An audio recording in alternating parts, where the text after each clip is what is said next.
Hello everybody, welcome back.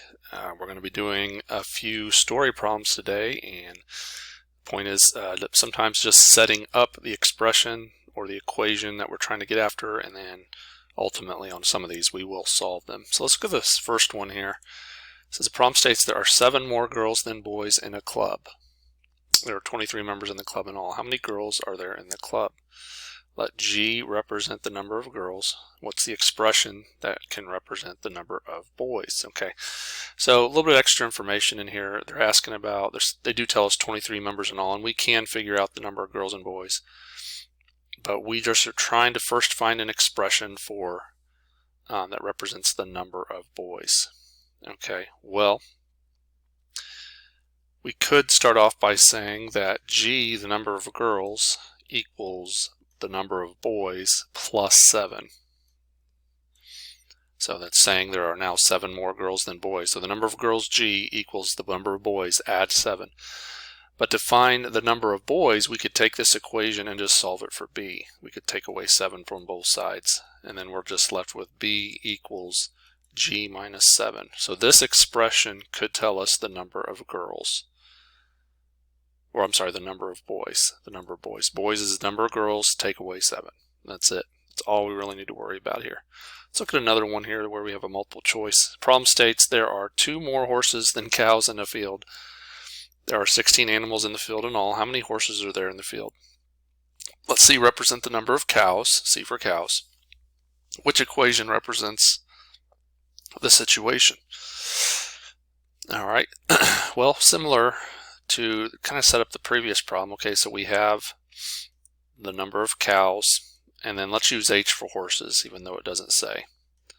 And altogether, that adds up to the 16 animals. All right. First statement there says there are 2 more horses than cows in the field. Okay, so little side equation here. The number of horses equals the number of cows, and then 2 more. H equals C plus 2. So I'm going to put that expression in for the H.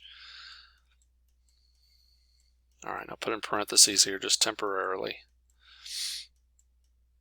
All right, so see, this expression here, the C plus 2, represents the number of horses. Let me write this again without parentheses, and then we're just going to combine like terms. C plus 2 equals 16. How many C's are there? There are 2 C's. 2C plus 2 equals 16.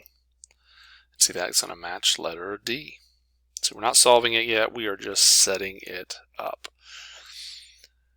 Mike drove 330 miles. It took him 6 hours to drive this distance. What was Mike's average speed? A little typo there.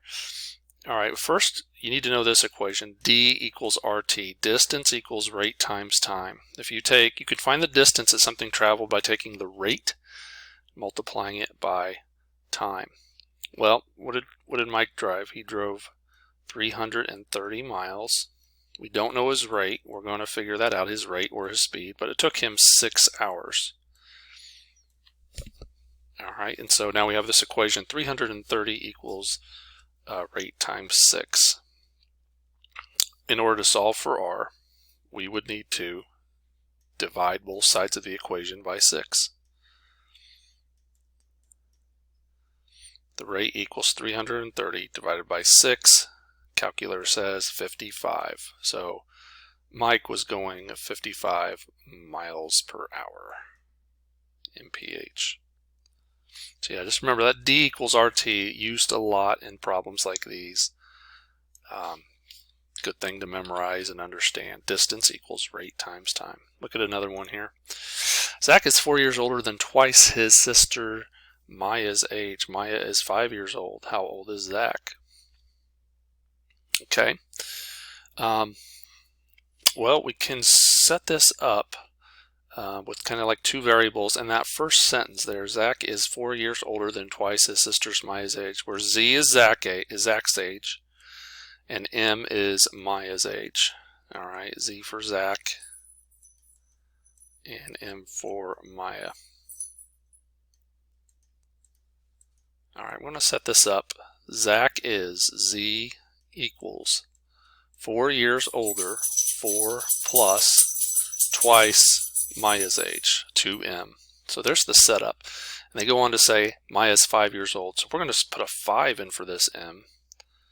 And now we're dealing with 4 plus 2 times m. 4 plus 2 times 5. That's going to tell us Zach's age. 2 times 5 is 10. And then 4 plus 10 is going to be Zach's age. Zach is going to be 14 years old.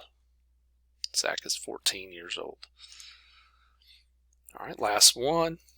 Rectangle has an area of 102 square centimeters. The length of the rectangle is 17. What's the perimeter? Okay, several steps to this. This one's a little tricky. Let's get the kind of a visual here.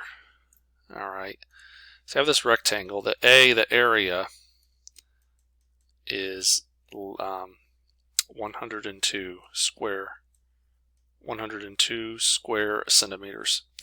It says the length is 17, but we don't know W, the width. Now, if you remember, area of a rectangle is length times width. We know two of those three variables. We know the area, 102. We know the length, being 17. Don't know W, don't know the width. We can solve for W by dividing both sides by 17. Calculator, 102 divided by 17, 6. Width is 6. That helps us now. W equals 6. All right, we now have the information to figure out the perimeter of this thing because we know the length, 17, the width is 6. And if you know the perimeter of a rectangle, length plus width plus width. And sometimes you can combine like terms. That can be expressed as 2 times L plus 2 times W. Or if you want to get fancy, we could factor out the 2 and say 2 times length plus W. All right, I'll just keep it simple here. Let's take the 17 plus 17 plus 6 plus 6. There, that'll tell us the perimeter. Calculator is going to give us an answer of 46 centimeters.